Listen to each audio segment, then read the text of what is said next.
est donc là dans les locaux de la recyclerie du Gâtinais, à Prunay-sur-Essonne.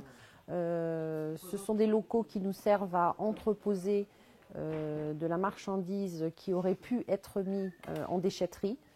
Et donc, soit on a un apport vers la déchetterie, soit on a un apport ici en direct, soit on va directement chercher chez les gens ce qu'ils veulent bien nous donner, de manière à ce qu'on puisse le revaloriser et lui donner une seconde vie.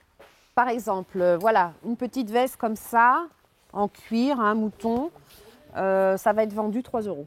Voilà, c'est en excellent état, il n'y a rien à y faire, ça va être vendu 3 €. Pour les revendre, on les remet en état, on les nettoie et puis on fait un essai pour de bon fonctionnement. Ensuite, on les met sous film et puis on les propose à la vente donc, dans 15 jours à la prochaine vente. Voilà. On fait un essai comme ça. Voilà. Et après, on vient là.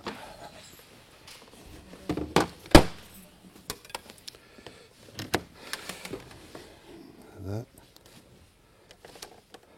Bruit. There is too much noise. Et là, c'est un cours d'anglais. Il y a trop de voitures. On a rencontré les gens du CIREDOM, on a rencontré les gens de la CMAR et puis est sorti ce projet de recyclerie. Donc c'est un projet, c'est un bon projet dans le sens où il réunit 2 choses importantes pour nous en tout cas.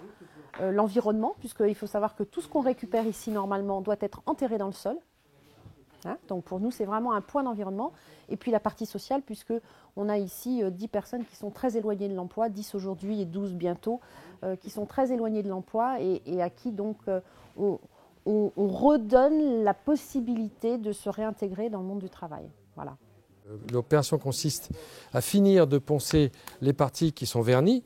Ensuite, on appliquera une première couche primaire, hein, comme d'habitude, basique, hein, en guise de bouche-port. Et ensuite, il ne faudra pas oublier la porte, surtout. Hein. Ça, c'est atelier valorisation, relooking, puisque la valorisation ne consiste pas seulement à relooker les meubles, mais aussi, par exemple, à restaurer certains meubles qui ont été abîmés. Un petit coup de jeune en essayant de se conformer un tout petit peu à la mode, puisqu'il y a une mode, en l'occurrence, pour les couleurs en question. D'accord. Ce sont des couleurs pastel, gris, etc. Ça se vendra mieux, quoi. Ça se vendra mieux, exactement.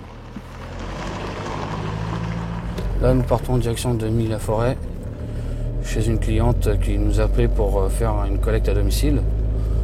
Tout simplement parce qu'elle a des objets de grande dimension et donc ne pouvant pas les amener elle-même, nous allons chez elle directement.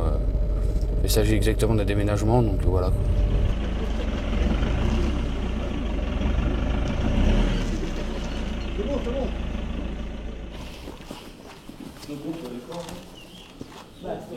Voilà. Bon, ça c'est encore bon état, ça. Donc ça c'est bon. On se rend bien compte que quand on rentre dans la recyclerie et quand on y est, quand on va ressortir avec notre projet à la clé, eh ben il y a une évolution positive à l'intérieur, donc c'est bénéfique pour tout le monde en fait. Aussi bien pour les personnes qui recherchent un emploi depuis très longtemps, qui ont une longue période de chômage, et que des personnes qui, comme moi, sortant des milieux universitaires et se confrontant à la réalité, de la difficulté à trouver un emploi, même malgré nos études, on est amené à vivre ce genre d'expérience pour rebondir et pourquoi pas changer, en ce qui me concerne, d'orientation professionnelle. Donc c'est très gratifiant quoi, comme expérience. Alors les ventes, elles sont organisées une fois par mois, tous les 3e samedis de chaque mois.